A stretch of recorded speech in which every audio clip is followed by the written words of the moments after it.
and then we'll get going. Let me share my screen here. Everybody see that? All right. So as we go, if you have any questions, just go ahead and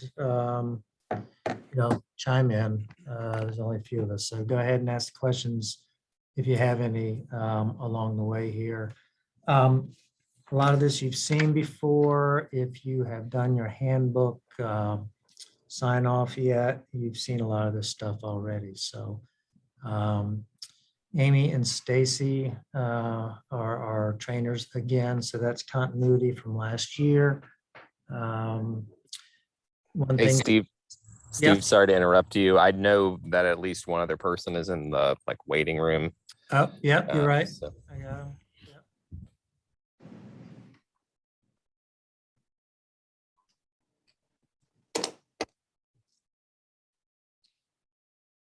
Okay.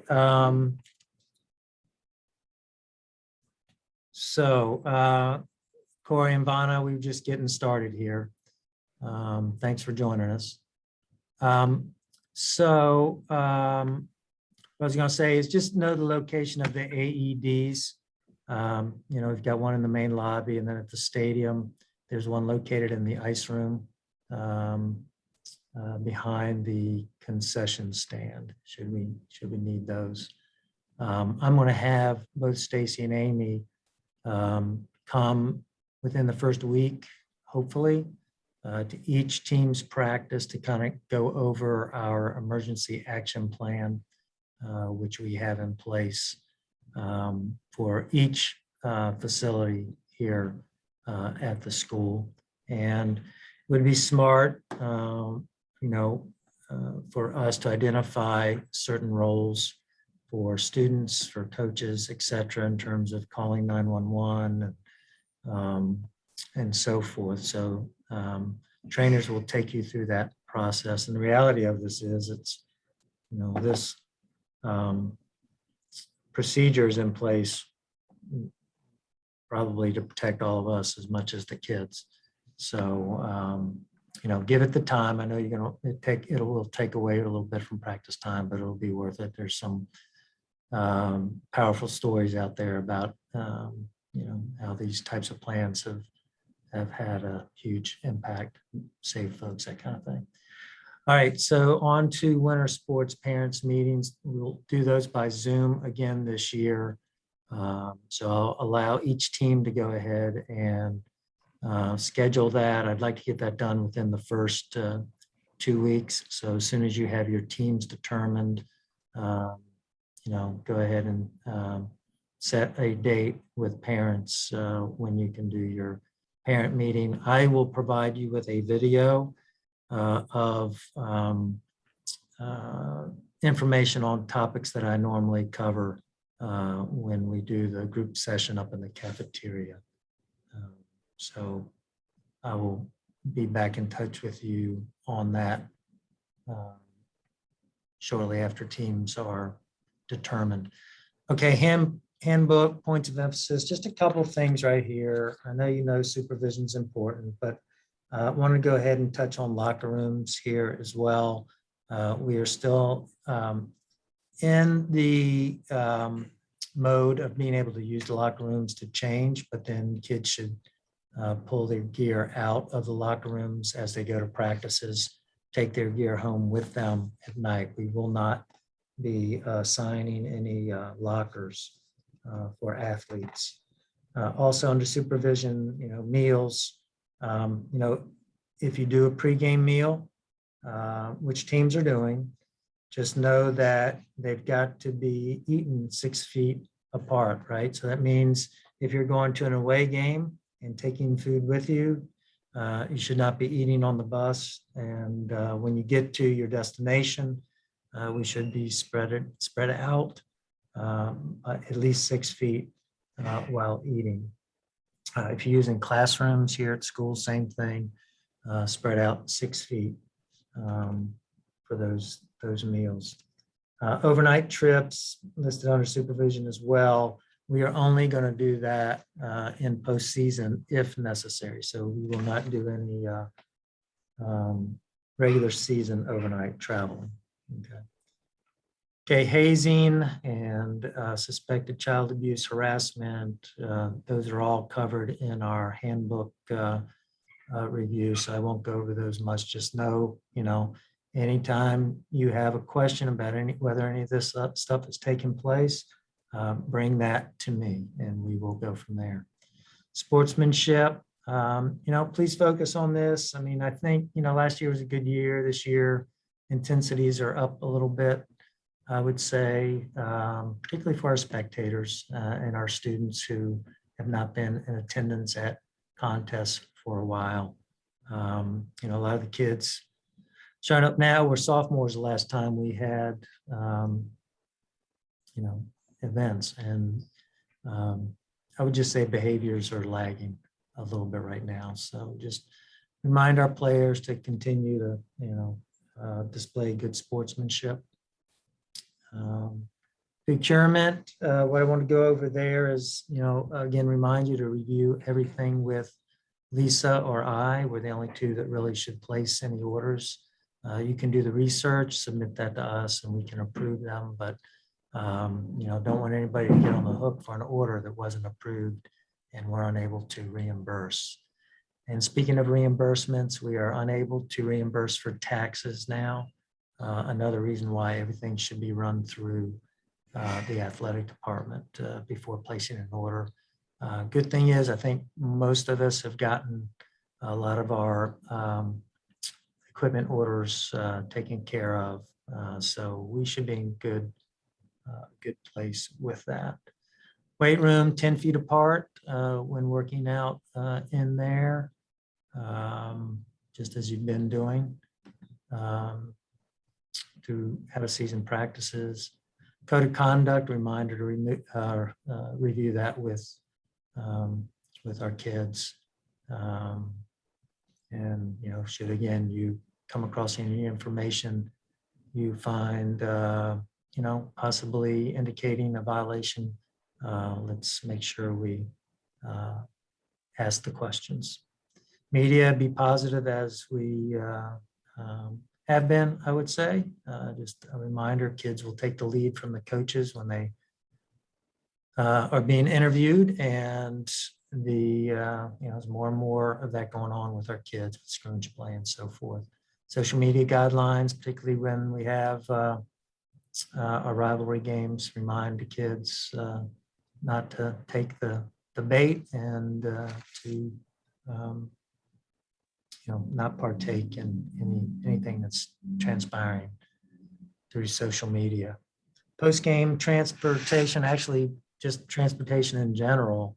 We're providing buses now, but it is athletes are still allowed to drive themselves to contests like they did last year. So, leave that up to you as to whether you want to meet teams at opponents' locations, or meet your players at opponent locations, or take a bus. But that is still allowed for students to transport themselves.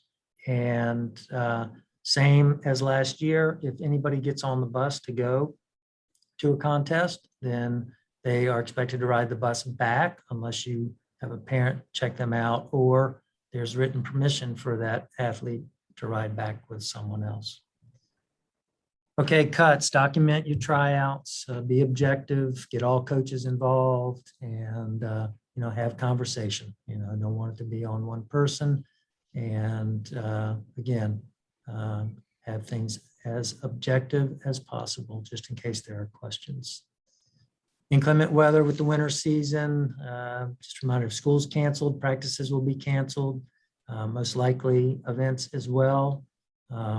ADs have asked administration to consider postseason delayed decisions, so we may get some of that. Occasionally, we even get something, a delayed decision for regular season, but typically, if school's canceled, so will after school activities. Pay attention to the 2-hour delay. particularly for those of you having practices in the morning. You'll need to delay your practices by 2 hours as well, and continue to monitor whether the 2-hour delay becomes a cancellation. Okay. Let's get the legal duties, emergency action plans. I referenced that before. We'll have trainers get with you on that. Former players and coaches and guest coaches, just know that we're not allowed to have any former players participate in practices with the team. It's viewed as a liability should somebody get hurt due to the guest player. And guest coaches are allowed. We used to have them sign in the main office. That is no longer a thing. But if anybody's going to be at practices on a regular basis, let's go ahead and have them vetted through human resources. Some other administrative items, coaches clinics. I don't see those up on the VHSO website yet, but they'll be coming out soon. I will share that information with you, but let's make sure we address that. We need to have one person, one coach from each program handle the rules clinic, but certainly more are welcome to view the clinic. Coaches education, I sent information today with what's required. Really like to get all that completed by November 5. I think most of us only need to take care of the annual requirements, which are not quite as time consuming. So please carve out some time to knock those out and get those done. This is going to be required for all of our coaches, volunteer or paid. Impact testing, team photos, I'll get those schedules out to you. I'm gonna try to get those done, knock those out early if we can. The website is up to speed. Schedules are posted, though we still have a few events still to add. What we should do probably is communicate when schedules are finalized, just so parents know to go and check, had they printed something off here now. Merchandise for coaches. I'm going to send out the options for this year. Just know that it's taking a while. I still haven't gotten fall sport items, with all the supply chain delays. So I'm going to get that stuff out to you. I'd really like to have choices by the 22nd so we can place the order and hopefully get items in at a reasonable time frame so that we have them for the year. Contracts. Steve, I got a quick question. Yep. With paychecks, I don't know if you've heard, but our teacher paychecks are going to be starting to come out twice a month now, Right. instead of once. Right. So are the coaches' checks still going to be one increment at the end of the season? That's a good question. I don't know. I've got to sit in on a leadership team Zoom next week dealing with the new pay system. I think we'll learn more then. So just shoot me a note, maybe in a few weeks, and I or even next week, and I might have an answer for you. What I would expect is, yes, it'll still be one lump sum is what I'm guessing, because otherwise that's going to require a lot of effort on our part to split that between paychecks. Okay. All right. Just one other thing, we've moved to Region 4D, and so far so good with that. Pretty good group to work with. What I am going to do is I'm going to share with you the handbook and or ask each of you to go into the handbook, look up your sport, be familiar with qualification, and just let me know if you have any questions or concerns about that. So I will share that with you either later today or tomorrow. So keep an eye out for that. Okay, I'm going to, let's see, go to our next item, which is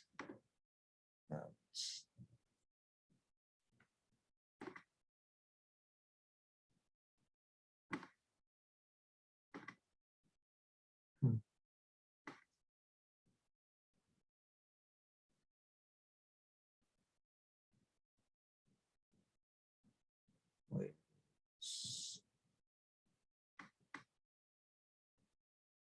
All right, somebody help me. How do I change my share? Do I turn it off first? That's weird.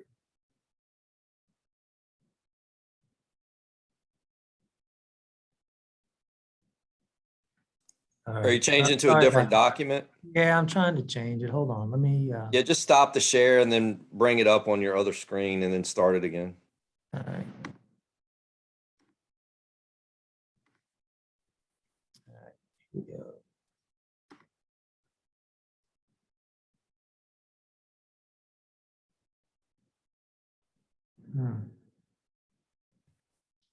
Wonder why that's not showing up. Hold on 1 second, guys.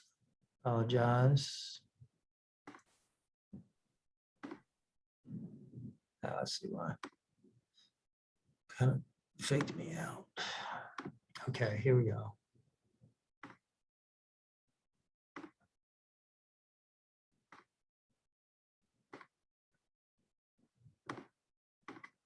Okay, so this is the communication that went out about the vaccination and testing. I hope you all had a chance to review that. Just a couple of points I wanted to make. First and foremost, as coaches, don't use the word vaccination, okay? We're not supposed to know. I'm not supposed to know. You're not supposed to know who is and who is not vaccinated. The only person that's supposed to know that is Chris Stutzman, our school nurse. She will be collecting all of the proof of vaccinations as well as the negative test results that'll be required for kids to participate, okay?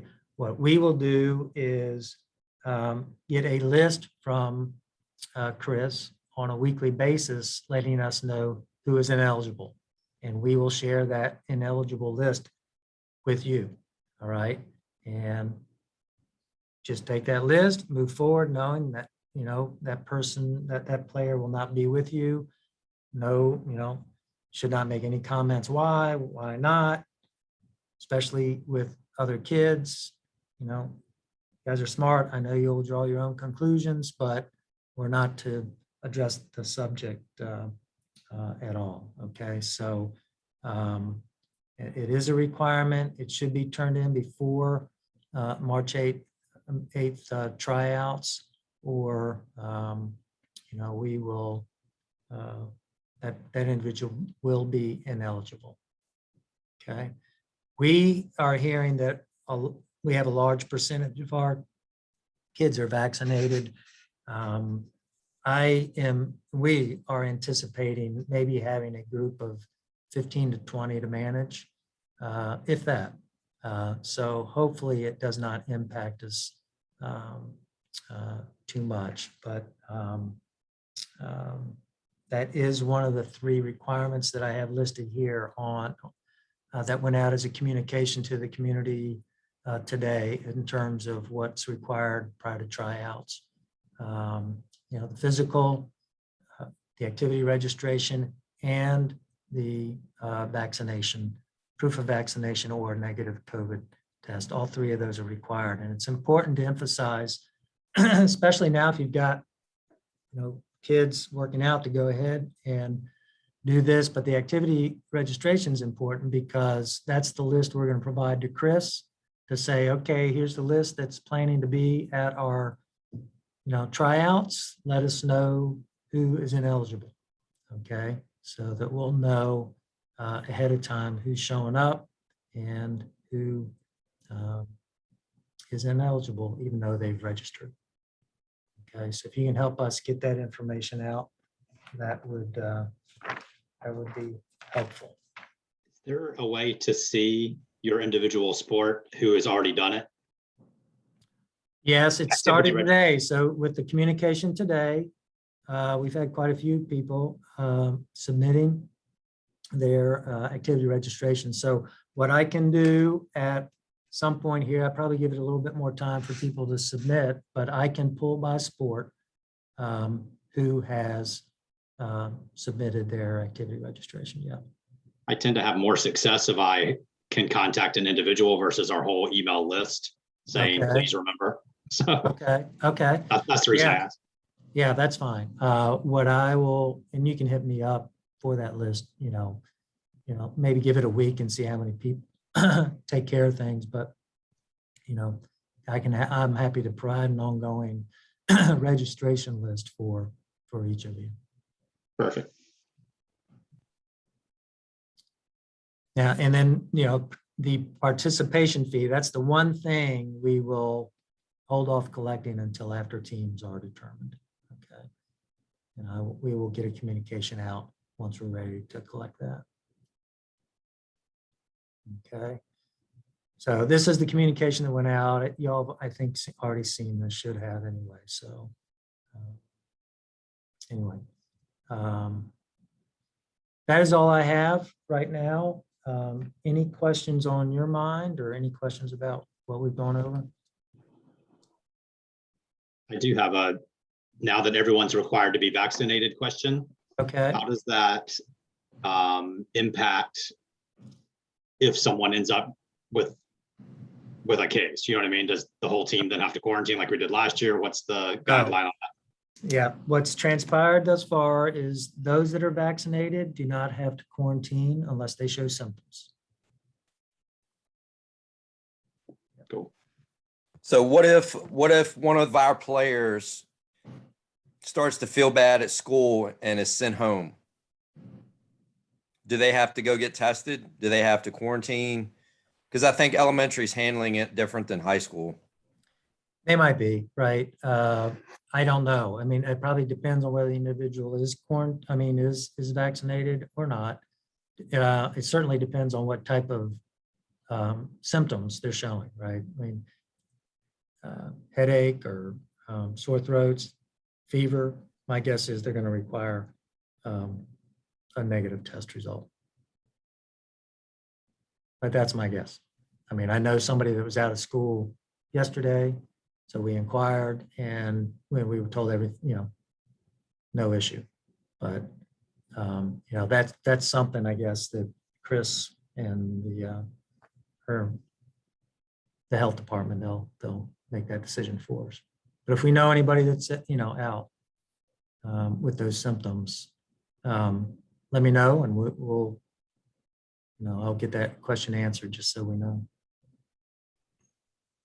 So Steve, if somebody does have a positive test on our team, we will hear from Chris then whether anybody would need to quarantine, i.e. that's- they've been vaccinated.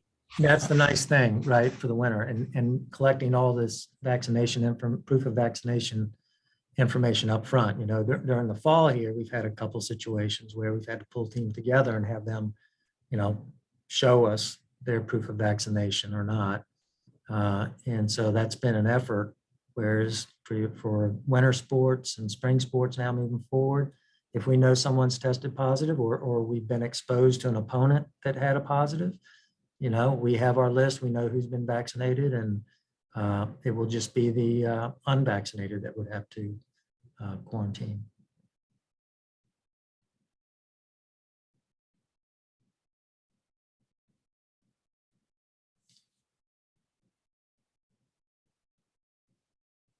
Anything else, guys? What's the timeline for, they have to have a negative test every week? So like they have to have it by 4 o'clock on Monday? Okay, so here's the way it's going to work. The way it's currently planned to work, right? And there's some discussion going on, and there might be a change because we think most of the testing is going to have to take place on the weekend, and a Monday turnaround may be not enough time for kids. But right now, for Monday the 8th, someone has to produce, if they're not vaccinated, a negative test dated November 1, the previous Monday or later. Okay, so they've got that whole week to go in, be tested, get the result, and have it to us by 4 o'clock on Monday the 8th. Okay, that's the plan for every week moving forward, right? So then for the week of the 15th, we'd need a negative test dated November 8th or later, right? And so forth and so on. So that's the way that's going to work. There is some discussion, and I'll get back to you on it, about moving the due date to Wednesday so that, because kids are going to be practicing playing games all through the week, it'll be difficult, maybe, don't want them to have to get out of school to go get tested or what have you. So we figure most of the testing will take place over the weekend. So we're going to try to talk to folks to see if they might give us a little extra time to get those results in so that kids aren't penalized just because the result is taking time. But we'll get back to you on that. Have you guys been using the 6-foot rule? Like if somebody tests positive, do you go back and trace that? Are y'all dealing with the contact tracing stuff?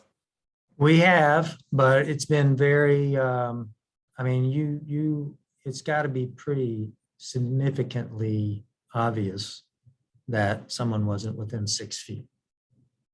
Right. For- So like for- if we, for 15 minutes. like if we have a team that is ours and it's fully quarantined, fully vaccinated, but we play against somebody and they call the school and say, we had a kid come down with a positive case. Do we have to go back and contact trace through the game, or since we're fully vaccinated, they're good unless they have symptoms? No, we're good unless they have symptoms. If they're vaccinated, they don't have to worry about the contract tracing piece. They just have to monitor themselves for symptoms. So that'll be a big advantage if we can get, most of our kids there, or if most of our kids choose to do it. And just so you know, we haven't had much pushback. We've had a few questions about whether antibody tests would help. Someone that's previously had the virus, whether that we would accept that as a negative or vaccination. And the answer is no. They've got to be vaccinated to not have to provide negative test results. And there are no exceptions, religious or health. So either you're vaccinated or you provide a negative test. Those are the two options.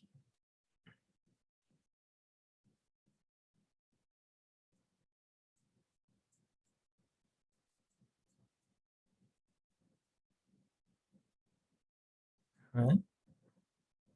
That's it, guys. Appreciate your time and questions. Keep an eye out for a couple of emails from me. And, if any, have any questions to follow up on, just shoot me an email or stop by and we can chat. All right. All right, guys. Have a good evening. Thank you.